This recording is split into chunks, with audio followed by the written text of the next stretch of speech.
Welcome, friends. I'd like to welcome each one of you to our devotional study today. We are at the end of Genesis chapter 33. In Genesis 33, we saw Jacob meet Esau after many years of not seeing him, and we saw that meeting with them and how that transpired. We've just got done from that. Esau has just left, and now in the end of Genesis chapter 33 and in Genesis chapter 34, what we're going to find is that Jacob begins to reap what he has sown. So as we think about Genesis chapter 33, I want to read a verse for you that you all know today as we begin, but I want to remind you of, and we're going to see this played out in Jacob's life over these next number of days as we study the backdrop in Genesis 33 and the verses that we're going to look at today, and then as we study Genesis 34 next week. It says in Galatians chapter 6, verses 7 and 8, "Be not deceived, God is not mocked. For whatsoever a man soweth, that shall he also reap. For he that soweth to his flesh shall of the flesh reap corruption. But he that soweth to the Spirit shall of the Spirit reap life everlasting." So we're reminded as we read that verse, do not be deceived that whatever a man sows, he is going to reap. That goes without saying. If you sow barley in your field, you are going to reap barley in your field. And the Bible gets more specific to the human realm and says that the one that sows to the flesh will of the flesh reap corruption. But he that sows to the Spirit shall of the Spirit reap life everlasting. Now, with that in mind, let's come back to Genesis chapter 33, and I want to read verses 17 through 20 today. It says there, "And Jacob journeyed to Succoth, and built him an house, and made booths for his cattle. Therefore the name of the place is called Succoth. And Jacob came to Shalem, a city of Shechem, which is in the land of Canaan, when he came from Padan Aram, and pitched his tent before the city. And he bought a parcel of a field where he had spread his tent at the hand of the children of Hamor, Shechem's father, for 100 pieces of money. And he erected there an altar and called it Elohe Israel." So as we come into these verses, we see a number of things. First of all, we see in verse 17, Jacob residing in Succoth. Notice there it says, "Jacob journeyed to Succoth and built him a house and made booths for his cattle. Therefore the name of the place is called Succoth." So there we see that Jacob is residing in Succoth. Now I want you to understand that Succoth was the opposite direction from Seir. Seir was where Esau lived and where he wanted Jacob to settle. And in order to go to Succoth, he had to cross back over the Jabbok to go to Succoth. And this shows us a couple of things. It shows us, first of all, that it would seem that he still had a distrust and a fear of Esau. Maybe one of the reasons why he wanted to keep a little bit of distance between them, we would think, would be because of the fact that he did not completely trust Esau, and he was still wondering whether Esau would seek retaliation.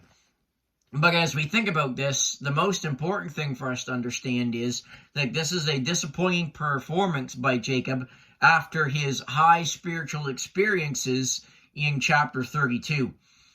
Here we see that Jacob's flesh is strong, and it is a reminder that we must fight the flesh constantly or we will backslide into sinful behavior. And that's exactly what's going to take place here as we look at this verse. And we need to remember that the flesh is strong, that we need to continually surrender that flesh, yield ourselves to God the way that we used to yield to the old man before we were saved.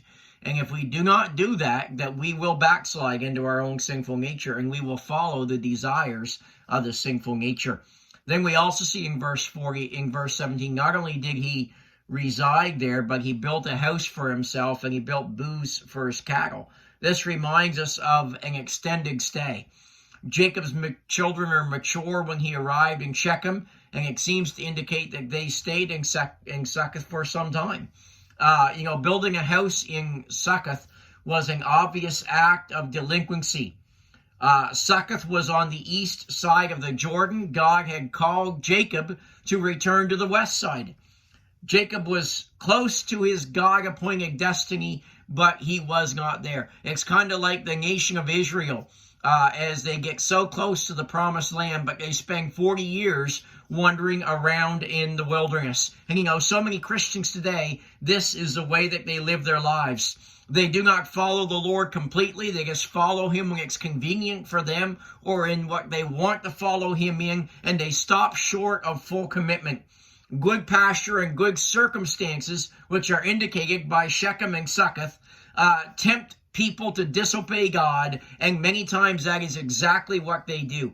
It's a reminder to me of what Paul said about Demas in 2 Timothy chapter 4 and verse 10, when he says, Demas hath forsaken me, having loved this present world. And sadly, there are many today who love this present world, and that is a sad tale of so many delinquent Christians today. Then in verses 18 through 20, we see that Jacob moves to Shechem. Jacob arrives in Shechem safe and sound. Notice verse 18. It says, Jacob came to Shalem, which is a city of Shechem. The word Shalem means peace, which is in the land of Canaan, when he came to Padan Aram, and he pitched his tent before the city. That word Shalem literally means peace, that he felt safe and sound in that city. And the Bible tells us that there he bought land in verse 19. He bought a parcel of a field where he had spread his tent at the hand of the children of Hamor, Shechem's father, for 100 pieces of money. So he gets there and he buys land. Now, the cost of this land where Jacob pitched his tent has a spiritual meaning for us. It reminds us of the cost of disobedience. Had Jacob not come here, he would not have had this cost come into his life. So there's the cost of disobedience. And then later, in Shechem, it will cost him the morality of his daughter and the reputation of his family, as we will see in Genesis chapter 34, as we study that in the days to come. Had Jacob simply gone where God wanted him to go, the cost would have been much less. Friends, what I'm saying to you is this: disobedience to God is costly. It is a costly experience in life. Disobedience and sin will always cost you more than you want to pay. It will always keep you longer than you want to stay. And friends, we must remember that. Satan will try to discourage consecrated living because of the cost. And he'll say, you don't want to follow God. Think about what it will cost you. But the truth of the matter is, it costs you more to disobey God than it does to obey God. Then in verse 20, we see that he builds an altar. It says he erected there an altar and called it Elohe Israel. It's interesting here. What happens is Jacob builds an altar in self-wood, but yet he names it for God. How ironic this is. What he does here, building an altar, looks good on the surface. But friends, it was not a noble act by Jacob, for the altar was built in the place of disobedience. He built an altar in a place where God instructed him not to be. God had told him to be somewhere else. Friends, worship and piety will always have a hollow ring to them if the worshiper is outside the will of God. It doesn't matter how sincere I seem to be in my worship of God. If I'm outside the will of God and disobeying God, friends, that worship has a hollow ring to it. It is hypocritical. We cannot truly worship and be disobedient at the same time. Sometimes when we are walking disobediently, we try to calm our conscience by religious activity. But friends, all of the religious zeal in the world will not compensate for disobedience to the will of God. King Saul was reminded of this truth when he sought to cover up his disobedience by an abundance of sacrifices to God. But Solomon told him in 1 Samuel 15:22, to obey is better than sacrifice, and to hearken than the fat of rams. Friend, this altar that Jacob builds at Shechem is the exact same thing. It was a noble name, meaning God, the God of Israel. But friends, religious names and altars are all a sham when they are done in the place of disobedience, and they are done to cover up disobedience. And that's exactly what we see here in this passage. Friend, let me remind you today, to obey is better than sacrifice. And we need to be careful that we obey God in all things. Have a great day.